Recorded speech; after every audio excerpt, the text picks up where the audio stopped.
Hey, everybody, and welcome to the Wrap Up Live. This is the official Raptors Republic live post-game show. I'm here with Oren Weisfeld, one of your two hosts for tonight, and myself, Sahal Abdi. And tonight, your Toronto Raptors defeated the Houston Rockets, a very lowly, I believe, worst record in the NBA, Houston Rockets, to a 117-111 win. That brings the Raptors to 6 games under 500, 24 wins, 30 losses on the season. And I'm just going to keep it honest with you, Oren. This was, even in a Raptors win, it was a little bit of a tough game to watch, especially the way it ended there with tons of fouls going back and forth. The last minute feeling like it got elongated into 10 minutes when it really didn't have to. Do you blame the Houston Rockets? No. I felt like they were just used to losing this season. So I felt like, they should have just mailed it in, but they didn't. It's a young group of basketball players. It's a lot of good games tonight from some Raptors players. Gary Trent Jr., Fred VanVleet, we'll get into them later. Pascal Siakam as well played pretty good. Scotty Barnes was non-existent, in my opinion, for the majority of the first, I'd say, 3 quarters of the game, and then you started to see him in transition in the fourth quarter, kind of eat off of those Houston Rockets misses, dishing some good passes to Pascal Siakam and Gary Trent Jr. Overall, Oren, we always talk about one thing that stood out to us immediately in this game. And what's the first thing you want to tee us off with for tonight's game? Yeah, I was trying to kind of think of something over the course of you talking, but I think the thing that stands out is just that the Rockets are really bad. Because, They are. there was nothing that the Raptors did tonight that was, drastically different than what we usually see from them. They shot 10 more shots than the Rockets. That's obviously nice, but we've seen plenty of games where they have more scoring opportunities or possessions and they don't win. They did shoot 38% from 3 compared to the Rockets at 33, so that was definitely a big swing factor.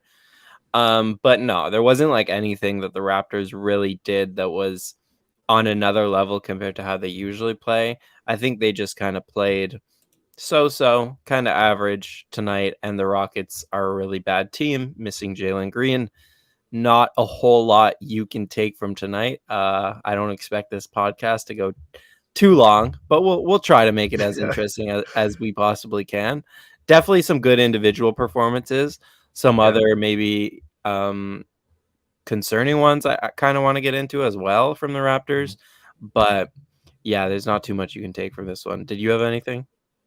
So the way this game began, Oren, was almost like a nightmare for the Raptors. We talk about how the Houston Rockets are, definitely one of the bottom tier teams in the league.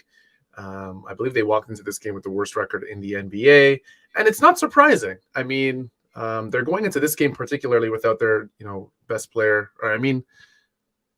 I want to call him their best player, Jalen Green, but man, that Sengun kid is damn good at basketball. So I'm not 100% sure there. I know a lot of people would look at me weird for that, but I'm not 100% sure. But yeah, they're missing Jalen Green, one of their best players. They're missing KPJ, Kevin Porter Jr. as well in a game like this. So it's tough when an already bad basketball team is missing some guys. Now, on the Raptors side, you come into this game and you look absolutely lethargic to start the game. You would have thought, if this is your first time ever watching basketball, you would have thought the Raptors were the worst team in the league. It looked bad, even though the Raptors did lead 21-20 after the first quarter. They had 6 points, Oren, with 6 minutes remaining in the first quarter. I was watching with my dad, and he was like, it was early in the game. He was like, so we just don't have a chance against Houston, eh? I'm like, no, they're the worst team in the league. We should have a chance. Yeah. I tried my best not to over-exaggerate too much on the timeline, even though I did tweet at one point that the Raptors were going to lose the game 108-36. The game itself did not look horrible for the Raptors for the majority of it. It felt like they just held on to an 8 to 15 point lead the majority of the game. And it was a game that they had in control. And it helped that in the first quarter, it felt like there was one player and one player only elevating them, and that was Chris Boucher. He did kind of tail off for the rest of the game. Oh my God. Went a little non-existent a bit. He still finished a plus 12, which is the highest on the Raptors, which is great to see. But a great first quarter from him. He kept them afloat. And then you see the Raptors I guess their stars just go crazy, and it's the same old guys that it's been the last month or so for the Raptors. Fred VanVleet and Gary Trent Jr. for the rest of the game, just leading the Raptors through it, and then you get your typical Pascal Siakam game as well. Out of those three guys, Oren, who do you kind of want to, I guess, mention first before we get into some of the negatives that we saw in a game like this? Okay, so yeah, if we want to go positives, I guess just the backcourt in general, shot the ball really well tonight. You know, they made 11 threes, Gary and Trent together. So they were hitting their shots. I honestly didn't think the Raptors' offensive process was that good. I thought the ball just wasn't moving very well. It was a lot of isolation. Yeah. But again, against the Rockets, you can do that. You can play in isolation and have success because there are a lot of mismatches on the floor. So I definitely think, I think Fred and Gary won this game on the offensive end for the Raptors. And I don't know, again, if you can take too much from it, but Fred's definitely playing the best basketball of his season. And on both ends of the court, I think, and not even on both ends of the court, but just his all-around game is not just the shooting. For Gary, it is mostly just the shooting, and he's going to have these games. For Fred, it was everything. Like the way he looks comfortable driving into the paint and passing it out and taking guys off the dribble and everything. He just looks like really in kind of top gear right now, and he's honestly pretty hard to stop.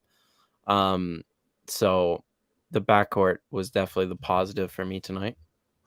Yeah, the backcourt looked great. Gary, for me, I mean, when you watch games like this, Oren, I mean, I don't want to just take one game and just kind of extrapolate it and make my own conclusion based off of this. But I don't know, man. I'm starting to inch towards the hashtag team keep Gary at the deadline, because I know a lot of fans were kind of that mindset that even if they didn't want him to go, they kind of just expected him to be gone at the deadline. And I think when you look at a guy like this, you look at his age, you look at how he's performed this season, especially when some Raptors just have not been playing well. That includes Fred, right? Earlier on in the season. Gary has been there, and he's been a shot-creating machine for this team. In this game, he shot 10 for 15.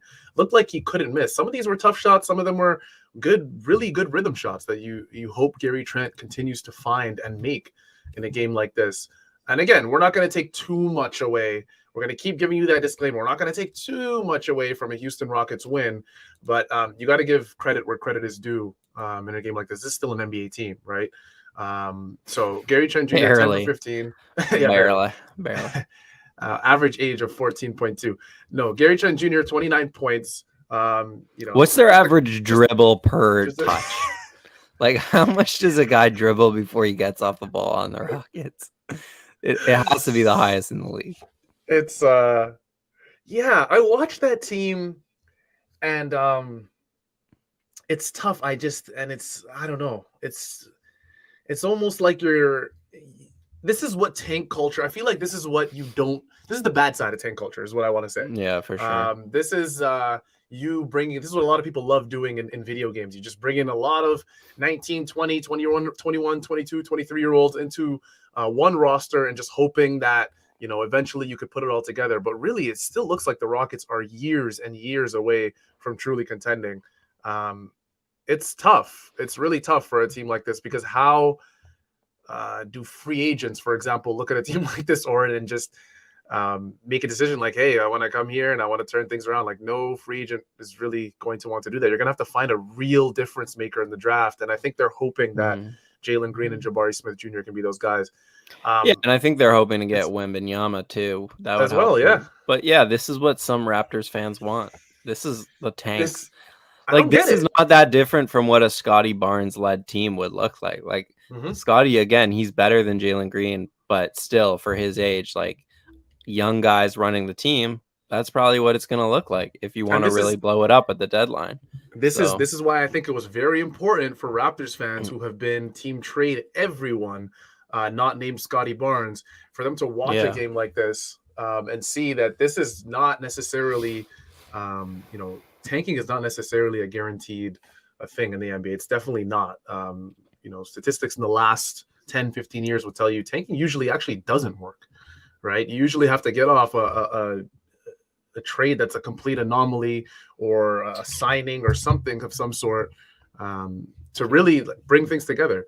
Oh, look, we've got a visitor. Joni. I feel like Joni could have played for Joni, the say Houston hi. Rockets tonight. Say hi, Joni. Just a little something, just a little purr.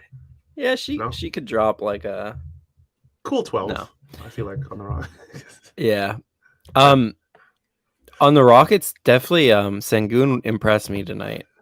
Okay. I don't know if he's like the perfect guy to take Achua off the like he presents like a real matchup nightmare for Achua, I think, in certain ways, because I'm not even entirely sure why, but it's just like you saw today that he killed Achua in single coverage, and guys would come and he would pass it. And so I think that's where the Rockets had most of their success offensively.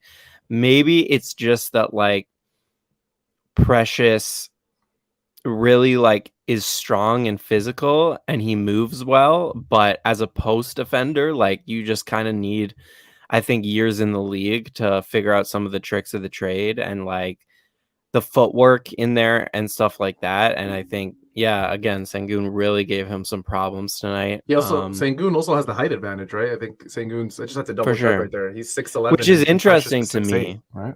Yeah, it's just interesting to me in terms of like matchups going forward and like ones you want to avoid if you're the Raptors, because there are bigger guys who Achua has actually had some relative success on.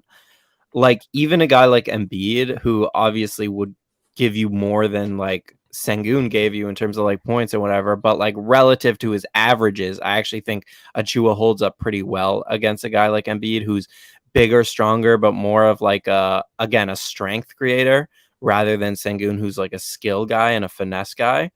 I'd be curious to see Precious against Jokic, which we're gonna see very soon. They play Denver in like a couple of weeks, and I don't expect it to go well based off this Sengun matchup. But yeah, I just thought that was interesting. Yeah. He, I believe his first name is pronounced Alperen. I'm assuming it's Alperen, right? Alperen Sengun. Alperen, yeah. Yeah, he's incredible. He really is, like if there's a kid that this Rockets team, and I've noticed that this is a sentiment that a lot of NBA fans, when they go up against the Rockets, a lot of media writers, when they go up against the Rockets, they're covering that opposing team. They realize that this kid's good. Like he's polished as hell for a young center. So, and then you watch a guy like Jokic, who has probably been one of the best players, if not the best player on the planet in the last few seasons. You watch a guy like Jokic and you start to think, man, this kid gives you shades of him on the inside. The passing is really good with Sengun, but it's nowhere near Jokic. We know Jokic's passing is absolutely out of this planet, something we've never seen before. But I mean, you see shades. Like it's good. This kid is incredible. So you got to give the Rockets a little bit of credit as well. Like they're far away, Oren, but they've got something. They've got something there, right? Yeah, they got like two guys. They got like two good guys. Jabari. Let me count them out. Jabari Smith Jr., Alperen Sengun, and Jalen Green. Those are the only actually like exciting. Like healthy, you can you can be happy about like Tate and like that's cool, but like actually exciting prospects, I would say it's just those three. Yeah, Daishen Nix is a guy who in the G League, I feel like he's just one of those guys. In the G League, he just tears it up, and then when he comes to the NBA, he doesn't do much. And the Raptors would know a lot about that. So let's get into some. Speaking of that, freaking Malachi Flynn played 16 minutes today. It's not even. I don't even want to pick on him. Like when you brought up Boucher, I looked at the bench. These guys had 0 points outside of Boucher against the Rockets. It's like I understand that these guys aren't just there to score, and that they're, in Coloco's case, more valuable as a defender. In Juancho's case, more valuable as a glue guy. But at a certain point, you have to put the ball in the basket, especially against a team like the Rockets, where you should just have opportunities to score. Again, there's a lot of matchup mismatches out there, and the bench was terrible. Like, again, Boucher played well, but everyone else, 4 other guys, saw the floor. And they were. I will give Coloco some credit defensively. Yeah, because he did look like he belonged defensively. Defensively, he was great. He was great, and He was a plus 16. So honestly, we'll exclude Koloko from that. I mean, at a certain point, you do have to score, but he was fine. And he had 2 blocks. Like, it looked like 4 blocks. He was really big for them in that third quarter in terms of his rim protection. But He was. And it's still, also like, good. the bar is pretty low when a guy has 0 points. And we're It like, is. yeah, he was great. Yeah, it is. But one more thing about Koloko, it's good to see a guy engaged like that defensively when he doesn't attempt a shot in 17 minutes. Like, that's good to see, because you can't say that for the rest of the Raptors, especially some of these starters. Like, when these guys don't get shots for 4 or 5 possessions, defensively they just hang it up. And yeah, I'm gonna talk about guys that deserve some criticism, and I've been, we try our best sometimes to be fair to some of these bench guys, but Delano Banton played 2 minutes. And that was a long 2. It was a long, bad 2 minutes. I'm sorry. Yeah. I'm gonna say it. It was he made mistake after mistake after mistake. And I know some Raptors fans are gonna go, well, when a young player like that does that and there's nothing really to play for this season, just let him play through it. And you might have a point. You might have a pretty good point, right? But that's not who Nick Nurse is, right? Because Nick Nurse, in his brain, he feels like he wants to win every single offensive and defensive possession. And when that doesn't happen, she's so into it. When that doesn't happen, you're out. You're getting the hook. And I tweeted it. I said, Delano's made mistake after mistake. Let's see if he gets the hook after this timeout. And he just waltzed over to the bench, and he did not come back. And Fred VanVleet subbed in. So Delano Banton, it was a long, horrible 2 minutes. Malachi Flynn played 16. I want to say with Banton real quick, like, yeah, go ahead. I don't think he deserves the minutes or anything. Like, I'm happy Nurse pulled him, but I do want to say that he's been out for like 3 weeks with a hip injury. He hasn't been playing in the G League, so he's really rusty. And so, like, I think he's gonna find more of a rhythm and not play this poorly as the season goes on. I don't think he's this bad. Today was obviously terrible, and again, he doesn't deserve minutes if he's gonna look that bad. But it's important for fans to remember that he's rusty with an injury. Yeah, that's fair. And I know you tweeted that as well. And that gave a little bit of context for me. But for, again, like you said, it was a long 2 minutes. I didn't even know it was 2 minutes. For me, it felt like 5 or 6. But man, it's what do you do? And I know people are going to go, well, Nick Nurse doesn't. I saw someone tweet, someone I follow tweet. I'm not going to obviously say who it is, but someone I follow tweeted something I disagreed with, where they said Nick Nurse doesn't fit this team, the iteration of this team. He only fits teams where they're contenders. And it's almost like, what is he supposed to do if he has at most six playable players every single game, right? And that sixth guy is like a roulette. Like, one day it's Chris Boucher, and the next day it's Thaddeus Young. And I mean, the extended opportunity is there. Like, 16 minutes off the bench is pretty damn good. Like, that's as good as it's going to get off the bench, right? So you can't really say Nick Nurse isn't giving Malachi a chance, right? Yeah. Maybe Delano, you could mention that, but again, Oren's right. The injury history might come into that, right? The recent injury history. Hernan Gomez just came in, didn't do anything. It's tough. I mean, Nick Nurse is in a tough position. He has 5 very good starters, a sixth guy who he can barely rely on, whoever that ends up being every night, and then it's who knows after that, right? So yeah. Well, I'm glad you brought that up, because I've seen a lot of like Nick Nurse talk on the timeline, and like fire Nick Nurse, and like a lot of talk about exactly what you said. Like, he's not a development coach. He doesn't play the bench. He's a guy who's all about winning, and that's why he plays his starters so many minutes. And like, we've talked on the show about the bench issues. Like, it's definitely true. I wish he had a regular rotation and a deeper rotation and all that. But in terms of like only being a championship competitive coach, I think that's just recency bias. Because like last season, Precious Achiuwa was taking the ball off the rim, dribbling the ball the length of the court, and like half of the time throwing it up in the air. And it was all in the name of development. Scotty Barnes was getting reps on defensively on every player. He was getting reps with the ball in his hand, off balls, shooting threes. He still is. Like, Nick is putting these young guys in lots of positions to get developmental reps, and they're playing a ton of minutes. If you're wondering why Malachi or Delano aren't getting the same opportunities, it's probably because they're not good enough. Like, it's probably not because Nick Nurse isn't a good coach. It's probably because they have way more data. They're seeing what happens in practice. they're seeing that Scotty and Precious deserve these minutes and deserve these reps, and that some of these other guys on the bench just don't, and that's why they don't get it in the games. And so that's my complaint about Nick Nurse. It's like, this is the same guy who lets Precious have free reign pretty much. Yeah. And so how can you say he's exactly? So how can you say he's only about, contending? Yeah, I didn't understand it, because that's the first thing that came to my mind as well. You look two years ago, and you look at the player Precious Achiuwa was. I mean, he's objectively a much, much, much better basketball player than he was. Yeah. And it's up to you. A lot of people, I'm not saying the person that just tweeted this, right? I'm not just picking on that person, but I'm saying a lot of people that are Raptors fans tend to have this agenda that they stick to an idea, and it's, Nick Nurse isn't right for this team. I'll give you an example. Nick Nurse isn't right for this team, and that's it. And but they don't realize, Scotty won Rookie of the Year. If he was under any other coach, that coach would have got credit for developing him, right? But because it's Nick Nurse, no, right? He can only coach certain teams. Precious Achiuwa, the second half of last season, he looked absolutely incredible, which is why coming into this season, a lot of people were like, well, maybe we want Precious Achiuwa to start. We're expecting this team to be a 45-win team, and we want Precious Achiuwa to start. Like, that's a huge, huge thing for Precious Achiuwa.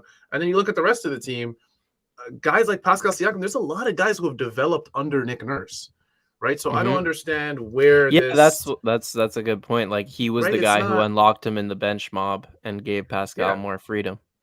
Yeah. I just don't get it. Fred VanVleet's improved drastically. It's just over the last disingenuous argument, because the Raptors are losing and their bench isn't getting many minutes. Yeah, I think it's just the Raptors are in a tough position. Let her be on the chair. So bad. You want to be famous so bad. She wants to be on camera so bad. Oh, she does. She does.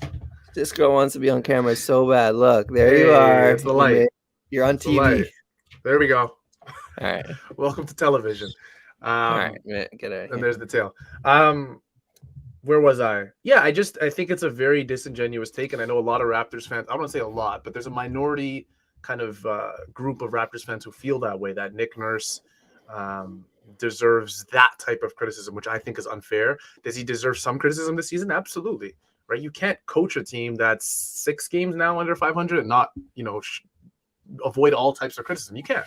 He deserves some for sure, but you have to be fair with the criticism I think you give, not just coaches, but players as well. So I just wanted to get that out of the way as well. Is there anyone else, Oren, in a game like this you want to mention? We mentioned Gary, Fred, Pascal had a great game. We mentioned that. Chris Boucher had a great start to the game. The bench did not really play well outside of Chris Boucher. I believe Pascal was okay. But honestly, I think All-Star break will be good for him to just get his legs back under him. And he struggled a bit, I feel like, this month. That's pretty fair to say, relative to what we've seen the rest of the season. But I think most people are kind of just chalking that up to just sheer exhaustion. Like, the Raptors have been playing like a robot lately. Yeah, and I'm also chalking it up to, like, the vibes are terrible. This team knows it's not going anywhere.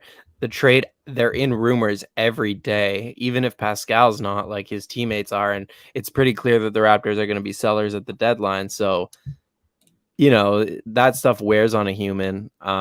He hasn't been good enough for sure, but I still think his real play is closer to what we saw at the first half of the season. But yeah, we'll see how he plays after the deadline, after the deadline, after All-Star break, when he gets some rest. Honestly, I'm pretty done talking about this game. The people really want to see the Austin Rivers fight. Are you down? I am. I just don't want to get. I don't want to get demonetized. I did see it, and I did see someone throw a punch. I think it might have been Austin Rivers, but I want to see it again. I feel like we can show it once, no problem. I feel like the crowd wants. The people want the content for sure. This is what happened in the Timberwolves game. So for the podcast listeners, the score is 83 Magic, 73 Timberwolves. And earlier on in the game, I believe, from what I saw on Twitter, Austin Rivers attempted a 3-point shot, and something was said from the Orlando Magic bench. I believe it looked like from Mo Bamba. Yeah, and then a very cryptic smile was given from Mo Bamba to Austin Rivers after that shot as well. And I guess Austin Rivers just kind of archived that in his brain, remembered it, and was like, okay. If we can rewind, Oren, I want to see how it begins because this is where it begins. It's right at the top of your screen. This isn't a great angle, but Austin Rivers is playing. Mo Bamba's sitting on the bench. He says something. Rivers looks, and then I think Bamba throws the first punch. It really looks like. Yeah. Okay. I really wish there was a close up because we're kind of seeing a very it's like we're seeing a sky view. I'll try to find another angle, but Bamba is gonna get suspended more because 100%. he came off the bench too. Like he wasn't playing in the game. Yeah. And Rivers, I feel like Rivers is also going to get suspended as well. For sure. Connecting on a punch, which you don't really see that often. For sure. NBA, unless you're Serge Ibaka, right? I am glad that Austin Rivers has a podcast now more than ever. Like we're gonna get the actual real answer like soon, probably because I forgot about that. That's a good point. Okay, so Mo throws, Austin throws, connects. Jalen Suggs might get suspended for just throwing him to the ground, even though I know what his intentions were. It wasn't like he had bad intentions. He really just wanted to take him down. And they both have each other in like a little headlock here. He's trying to get knees in, it looks like, which don't blame him. Yeah. I mean, at this point, like nothing really happened, but but I will say like something is going on in the NBA. Like Dylan Brooks last night and Donovan Mitchell, how he responded to I like it. Dylan Brooks only got one game for that, which I was surprised about. But like there is some real testosterone boiling over in the NBA right now. These boys are hungry. Yeah, something's hungry going on. For some fights. Like let's get these boys a break, hang out with their girls for a week. Yeah. Get some female energy, maybe. That's it. You just need a little bit of that. Something is crazy right now in the NBA. Something's going insane. Yeah, I didn't expect him to get a 1-game suspension, Dylan Brooks, either, for that inadvertent. I don't know. Did you think it was intentional? I thought it was intentional. Because I felt like he knew where Donovan Mitchell was. There was a little peek. He had a peek, and he saw it was Donovan, and then he swung like that. Exactly. And I agree with Donovan too. Like I'm a Dylan Brooks fan in terms of like what he brings to the court, but Dylan Brooks has a history of this now. He got suspended 1 game in the playoffs for the Gary Payton breaking his arm. So it's like every suspension after should be more because like once you have a history of it, I think it just kind of matters more. You can't give them the benefit of the doubt anymore. So I was surprised it was only 1 game. Like people said, like that's not really going to disincentivize him from doing something like that again. 1 game. Yeah. Something's going on. But I know NBA fans, for the most part, enjoy stuff like this. Right.